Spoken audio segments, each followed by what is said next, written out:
नमस्कार. स्वादगृह रेसिपीजमध्ये आपलं अगदी मनापासून स्वागत आहे.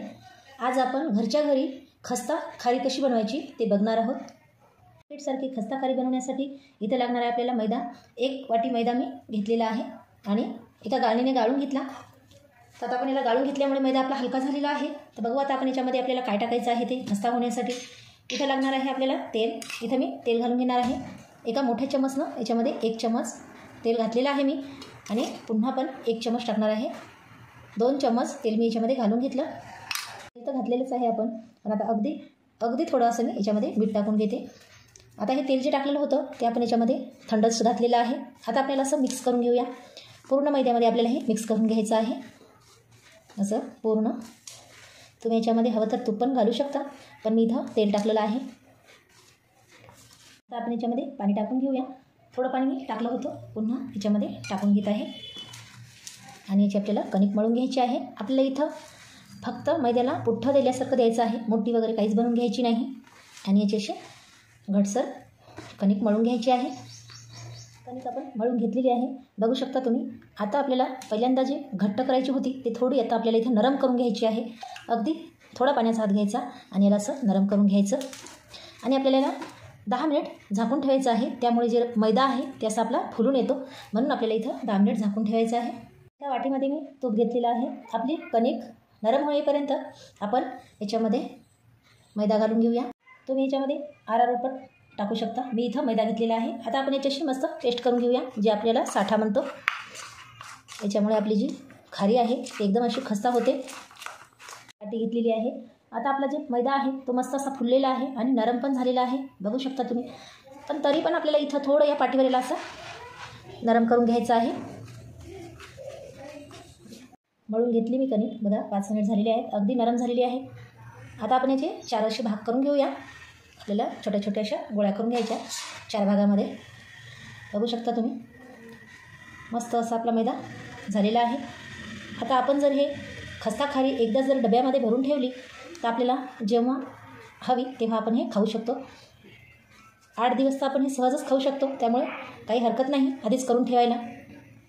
त्यात मी 1 गोळा घेतला आणि त्याची आता आपण इथं पोळी लाटून घेऊया.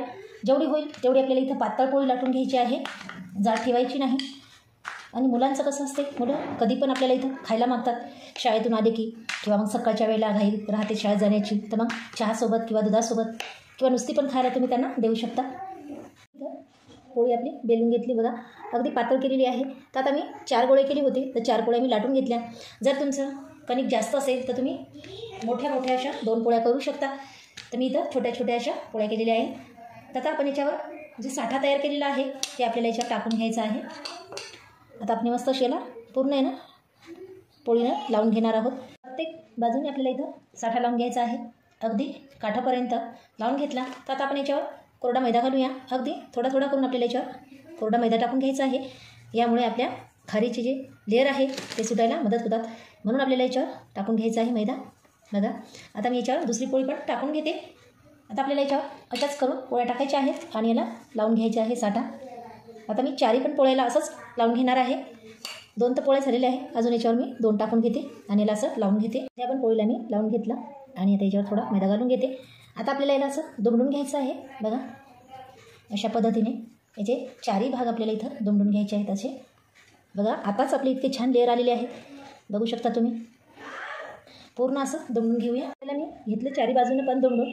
आता आपल्याला असं बेलून घेऊया. बघा आपल्याला इथं असं चौकोन आकारामध्ये त्याला बेलून घ्यायचं आहे. फक्त बेलून आपल्याला असं मागं पुढे करून घ्यायचं आहे. चौकोन आकारामध्ये मी पोळी लाटून घेतली आणि याचे उभे असे काप करून घेतलेले आहेत. आता बघा याला पुन्हा आपल्याला असं आडवं घ्यायचं करून आणि याला पुन्हा आपल्याला एक चाकू असा फिरवून घ्यायचा आहे. मस्त अशी साईज झालेली आहे. बघा किती छान असे लेअर आलेले आहेत. आपलं गरम झालेलं आहे. इथं आपल्याला जास्त गरम करायचं नाही किंवा मग कमी पण ठेवायचं नाही.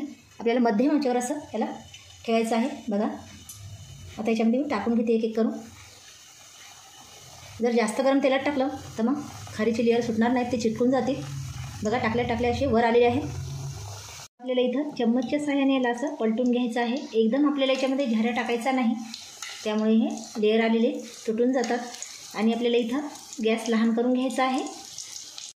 गोल्डन रंग आलेला आहे, मस्त असे झालेले आहेत आणि पूर्ण खारीने लेअर सोडलेले आहेत, बघू शकता तुम्ही. आता आपण हे काढून घेऊया. मंद आचेवर तळून घेतली आणि तयार आहे आपली खस्ता खारी अशी अगदी मार्केटसारखी तयार झालेली आहे.